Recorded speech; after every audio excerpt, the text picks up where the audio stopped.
good morning. Good morning. You're up early. Well, we've gotten a few requests for something. Do you know what that is? Well, what you have out here looks like biscuits to me, but you know, I'm not the best biscuit maker in our family. Well, biscuits have a long history in our family. You know, it seems like everyone is just absolutely loves biscuits. Well, I think we refer back to Grandma Thomas, Yeah. who made biscuits in a big wooden bowl. And she just put the flour in, and then she would take her fist and just smooth out, make a hole in it, and poured her milk in there and her baking powders, and that's how she made biscuits. Well, we make biscuits different today, don't we? Especially you do. You make the best biscuits I've ever seen. Well, everyone's biscuits are a little bit different, right? And I think there's not one right or wrong way to make it. We just make it the way we make it, right? Well, everybody in West Virginia called my biscuits Minnesota biscuits because they were hard. Well, should we make some biscuits? Go ahead. All right. Worst thing in Minnesota, you can't buy self-rising flour like this. The Hudson cream that everybody in West Virginia knows about, and the stores have lots of it, but here, Zena ordered hers by mail. Or if we travel anywhere, we have to bring several bags of flour back, right? Yes. Mm-hmm. Yeah. Okay. So basically, we start with about 2 cups of flour. And when you were a kid, what kind of fat did you put in there? Lard. Lard. Okay. And now what do we use? Well, as soon as they developed Crisco, Mom bought Crisco, and I don't think she ever used lard again in biscuits. So we just put a little bit of vegetable shortening in there to kind of make sure there's the nice air pockets in the dough itself. And so I'm just using a pastry knife or pastry cutter to really nicely blend in the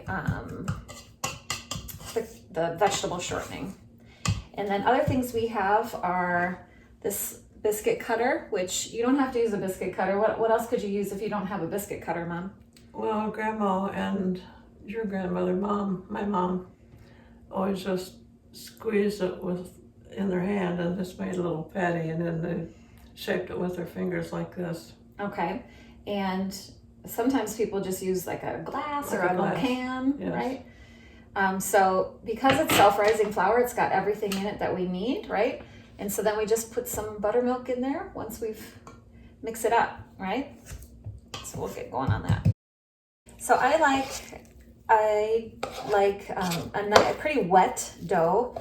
I remember as a kid on the good farm when my eyes would just go above the kitchen counter watching Grandma Good make biscuits, and I remember her dough was pretty. This was what I remember. It was pretty wet, and I think that if you have a nice wet dough, then your biscuits turn out nicer. So I'm just going to turn it out onto a clean surface here, right? And I'm just going to flour my clean surface in order to knead the dough. And your hands are going to get a little sticky. Make sure your hands are clean. Nice wet dough. All right, so it's really sticky, which is fine. I'm just gonna fold it over and fold it over. Now, I remember, Mom, when I was little, and the very first time I made biscuits, and I over kneaded them, and you told me that they were like hard rocks that could stop a door, hold a door, prop a door open. And so since then, I've learned that you don't want to over knead your dough, right? And unfortunately, there aren't great directions on how to knead the dough because you just have to kind of feel it. And so I just think it's just by practice, but that's about all I'm going to knead it. What do you think? What is your recommendation on kneading dough? Well, I think I probably knead mine too much. That's why they get harder. But Mom always said you do it until it feels right, so yeah, you're correct about that. The other thing I like to do is once I've got it about like that, pushed out, I'm going to let it rest on the counter until the oven gets hot. So I'm going to turn the oven on to 425 right now. And in the meantime, this is going to just sit and rest, and then we'll make it into biscuits.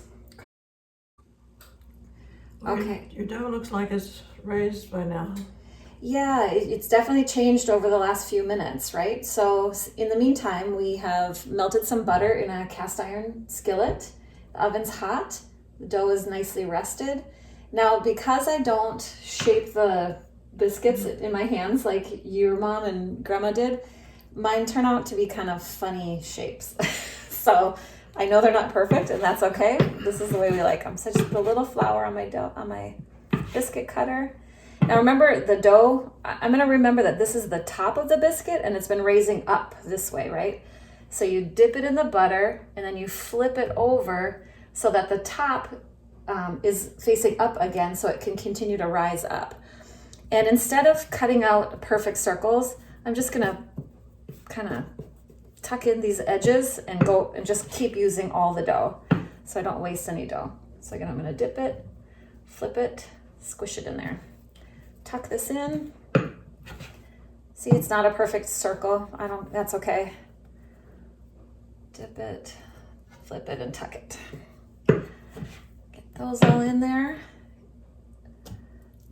All right.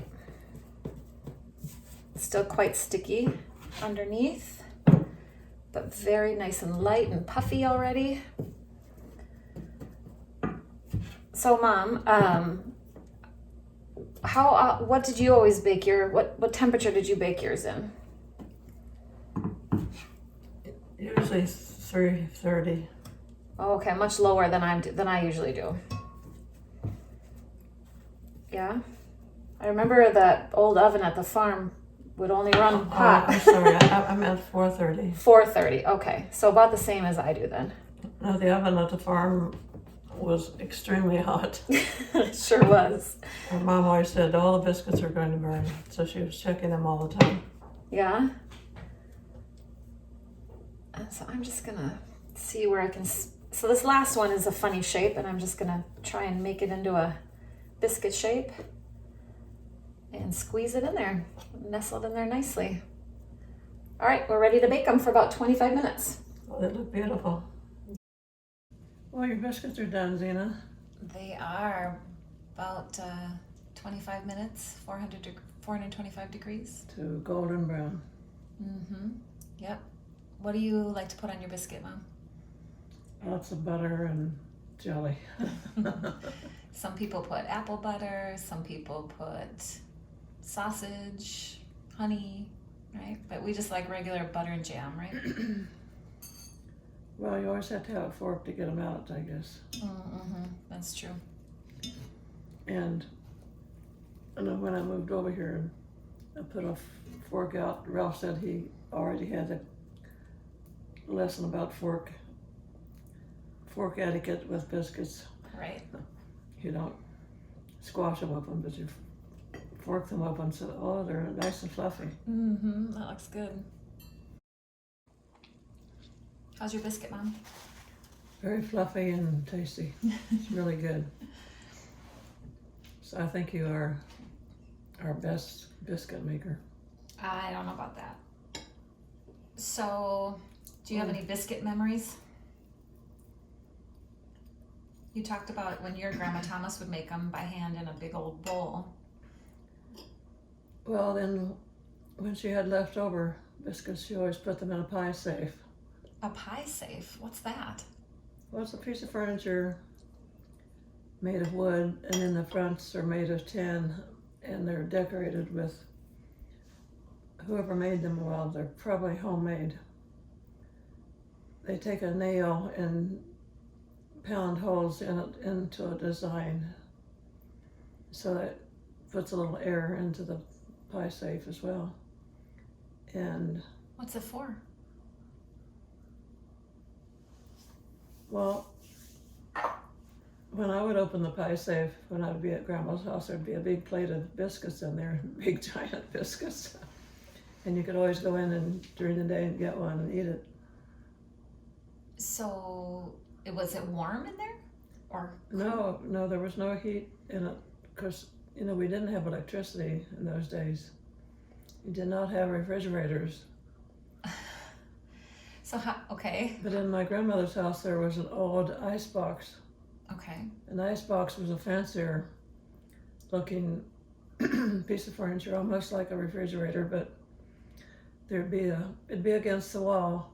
Well, our St. Paul house was a 1930s house, so it had a hole in the wall behind the refrigerator, and that was for an old ice box where you can open a door in the hallway, and then you'd have access to the ice box, and so when the iceman would come, he'd put a big block of ice in there. Okay. But I don't know if Grandma ever had a chunk of ice in her ice box, but usually these were things left over from previous days. Many of these old types of furniture and even telephones they had them, then they went out during the war. Mm. Probably World War I wiped out most everything, and then we experienced the times of World War II. So in the pie safe, you would keep. Well, you could keep all your plates and your dishes as well. And then breads and pies, probably, I would imagine. Yes. And then for your cooler food, if you didn't have an ice box, what would you do with your milk and? Well, you had a cellar in the backyard. If you're close to a hillside, and who isn't in West Virginia? The cellar would be built into the hillside.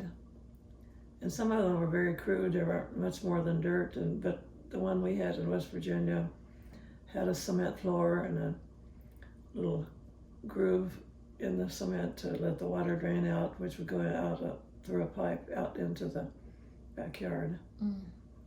But it kept things cool, and you could put crates of apples in there over winter, and the walls would have shelves for your canned foods. So if you had something just to keep for a day or two, you could just put your pies out in the cellar. And before we had a refrigerator, that's where we kept the milk. You'd have a milk in a crock, and you'd put a dinner plate over top of that and set it in the cellar to keep cool. Wow, it's hard to imagine.